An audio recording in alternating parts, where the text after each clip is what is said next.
I'd like to speak in this program about what I call the rewards for inspiration. Things that will be your payoffs, your prizes, if you decide to move into spirit, into this world of spirit that I'm speaking about here on PBS. Back in the 2,300 or so years ago, we're not quite sure exactly when, there was a great teacher in India. His name was Patanjali. And there are 6 of these things, and I want to cover each one of them in this program. He said, when you are inspired by some great purpose, some extraordinary project, all of your thoughts break their bonds. Your mind transcends limitations.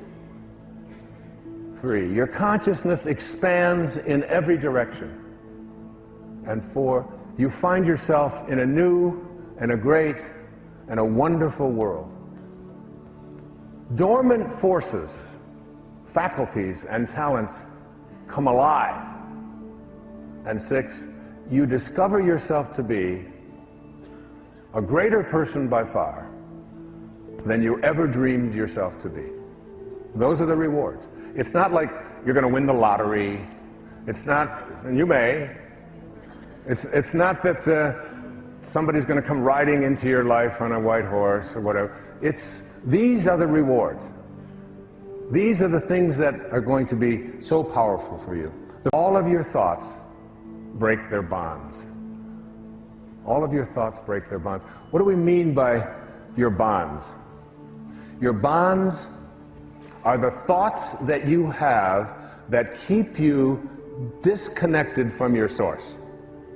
They are thoughts that are out of harmony with spirit, with God consciousness, with God realization.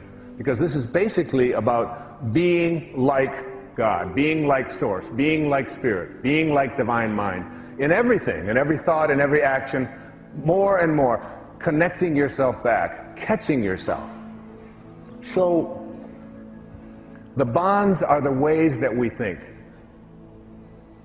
I'd like you to imagine a ladder. And this ladder has 10 rungs on it, from the floor all the way up to the top of the ladder. And at the top of the ladder is the highest rung. And at the top of the ladder are the words, "This is my desire," and it's aligned with spirit. Again, this is my desire, and it's aligned with spirit. What is your desire? My desire is to manifest abundance into my life. Perfectly aligned. We came from an abundant source. My desire is to feel a sense of well-being in my body at all times.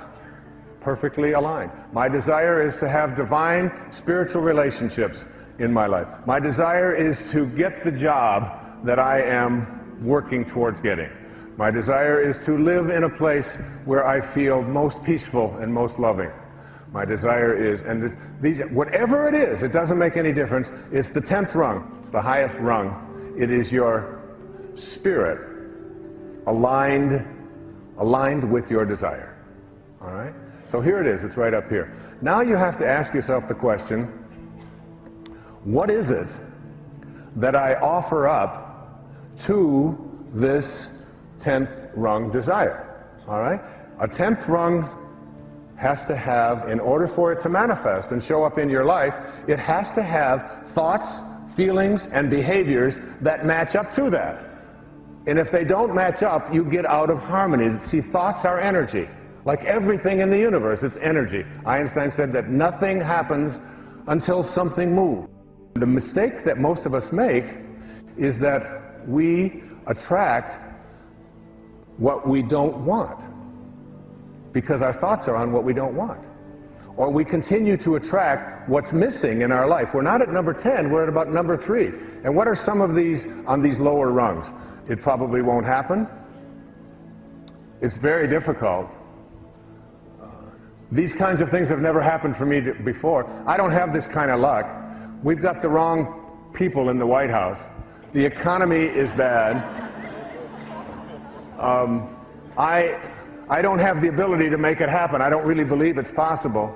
It's about what kind of energies we have within ourselves that we offer to what our desires that are aligned with Spirit in order for them to manifest. Your thoughts break their bonds. Your mind begins to transcend the limitations that you've had before in your life, and you stop seeing yourself. You stop seeing yourself as a human being. You begin to see yourself as a spiritual being, as the spiritual essence of who you are. And you literally, Mark, you step outside of your body, and you begin to observe it, and you begin to laugh at all of the folly of it and the foibles of it and the worries that it has, and because you begin to see yourself as an infinite being, not restricted by your birth and by your death and by your height and by your weight and by your looks and all of those and all the things that you've achieved in your life and your acquisitions and all of that. You don't define yourself that way anymore. You let go of those what Patanjali called the false self, the illusionary self, the Maya. That's not who you are. Who you are is that from which you came.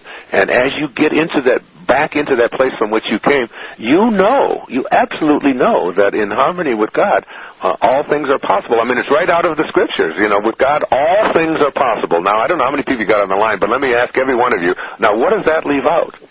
It absolutely, literally leaves out nothing. There's no thing at all that is not possible. If you can conceive of it and have that knowing and stay in spirit and do it from that place of passion, and passion is just love. I mean, God is love. I mean, that's also from the scriptures. God is love, and he that believeth in love believeth in me. I mean, love and God are synonymous.